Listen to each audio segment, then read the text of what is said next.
নমস্কার বন্ধুরা, পূজা kitchen with village ফুডে আমার সকল বন্ধুদের জানাই অনেক অনেক স্বাগত। তো দেখুন, আজকে কিন্তু একটা দুর্দান্ত ভেন্ডি রেসিপি নিয়ে চলে এসেছি। তার জন্য এখানে আমি কিছু ভেন্ডি নিয়ে নিচ্ছি, আর এগুলোকে কিন্তু আমি খুব ভালো করে প্রথমে ধুয়েও নিয়েছি, কারণ ভেন্ডি কিন্তু আগেই ধুয়ে নিতে হয়, কাটার পরে ধুলে আর এগুলোকে কিন্তু একদমই ভালো করে কাটা যাবে না। খুব ভালো করে ধুয়ে নিয়েছি। এবার একটা চাকুর সাহায্যে এগুলোকে একটু পিস পিস করে কেটে নিচ্ছি।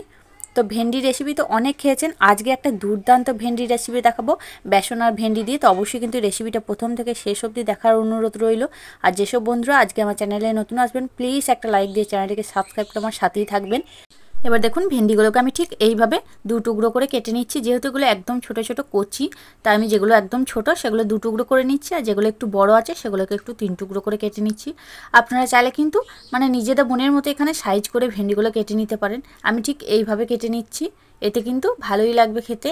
আর এই সব ভেন্ডিগুলোকেই কিন্তু আমি এরকম ছোট ছোট টুকরো করে কেটে নেব। এই দেখুন, সব ভেন্ডিগুলো কিন্তু আমার কাটা হয়ে গেছে।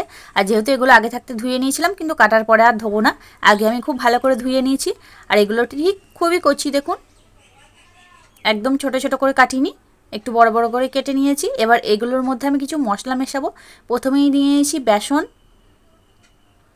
এই দেখুন, এখানে আমি এক বাটি বেসন নিয়েছি, কিন্তু বেসনটা আমি সম্পূর্ণটা দেব না, অল্প অল্প করে দেব। এবার অর্ধেকটা বেসন এখানে দিয়ে দিচ্ছি। এবার দিয়ে দিচ্ছি স্বাদ মতো লবণ। অল্প দিচ্ছি একটু লঙ্কার গুঁড়ো। তো আপনারা যেমন ঝাল খাবেন সেরকম অনুযায়ী পরিমাণটা কম বেশি করে নেবেন। এবার কালারের জন্য দিচ্ছি অল্প একটু হলুদের গুঁড়ো। এবারে আর কিছু এখানে দেবো না, এগুলো সব কিছু একসাথে একটু ভালো করে ভেন্ডির সাথে মেখে নিচ্ছি। তো আপনারা চাইলে কিন্তু এখানে পেঁয়াজ রসুনের ব্যবহার করতে পারেন, এখানে একটু আদা বাটা, পেঁয়াজ বাটা, রসুন বাটাও দিতে পারেন। আমি আজকে এখানে কিছুই দিচ্ছি না, রান্নার সময় ব্যবহার করব। এবার দেখুন, খুব ভালো করে মেখে নিচ্ছি। আর আমি কিন্তু এখানে জল ব্যবহার করব না, এইরকম শুকনো শুকনো অবস্থাতেই ভালো করে মেখে নেব, তাহলে বেসনটা কিন্তু ভেন্ডির গায়ে খুব ভালোভাবে লাগবে।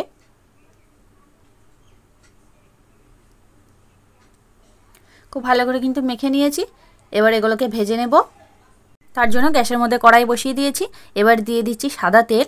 আমি এগুলো সাদা তেলে ভেজে নিচ্ছি, আপনারা চাইলে কিন্তু এগুলো সর্ষের তেলেও ভেজে নিতে পারেন। তেল দিয়ে দিয়েছি, এবার তেলটা কিন্তু গরমও হয়ে গেছে। এবার ভেন্ডিগুলো একে একে আমি দিয়ে দিচ্ছি। আমি কিন্তু একবারে দিয়েই এগুলোকে ভেজে নিচ্ছি, আপনারা চাইলে কিন্তু দু তিনবারে ভেজে নিতে পারেন। এগুলো কিন্তু একবারে দিলেই ভাজা হয়ে যাবে। আর এগুলো ভাজতেও কিন্তু খুবই সময় লাগে না, অল্প সময়ের মধ্যে ভাজা হয়ে যায়। এবার সব দিয়ে দিয়েছি। এবার ভালো করে একটু নাড়াচাড়া করে নিচ্ছি। দিয়ে অল্প আছে এগুলোকে একটু নাড়াচাড়া করে ভেজে নেব। খুব বেশি লাল লাল করে ভাজবো না, অল্প আছে একটু হালকা লাল লাল রং হলেই এগুলোকে তুলে নেব।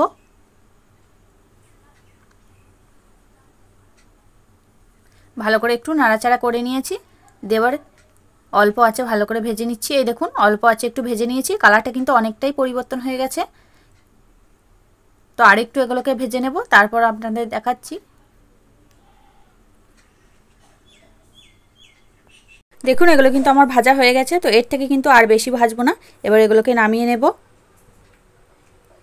এই যে এরকম কালার করে ভেজে নিয়েছি। সব ভেন্ডিগুলো কিন্তু আমি ভেজে তুলে নিয়েছি। আবারও কড়াই বসিয়ে দিয়েছি, দিয়ে দিচ্ছি সর্ষের তেল। এবার দিয়ে দিচ্ছি একটা মিডিয়াম সাইজে পেঁয়াজ, একটু ছোট ছোট কুচি করে নিয়েছি, দিয়ে দিয়েছি। এগুলোকে একটু হালকা করে ভেজে নেব। আপনারা যদি নিরামিষ বানাতে চান তখন কিন্তু পেঁয়াজ রসুনটা স্কিপ করে দিতে পারেন। এ দেখুন, পেঁয়াজটা একটু নেড়ে চেড়ে ভেজে নিয়েছি। এবার এখানে দিয়ে দিচ্ছি হাফ চামচ মতো রসুন কুচি, গ্রেট করা রসুন। দিয়ে দিচ্ছি এক চামচ মতো গ্রেট করা আদা, আর এক চামচ মতো গ্রেট করা কাঁচা লঙ্কা। তো আপনারা যেমন ঝাল খাবেন এখানে সেরকম অনুযায়ী ঝালের পরিমাণটা একটু কম বেশি করে নেবেন। এগুলো সব কিছু একসাথে একটু ভেজে নিচ্ছি, যতক্ষণ না কাঁচা গন্ধটা চলে যায়।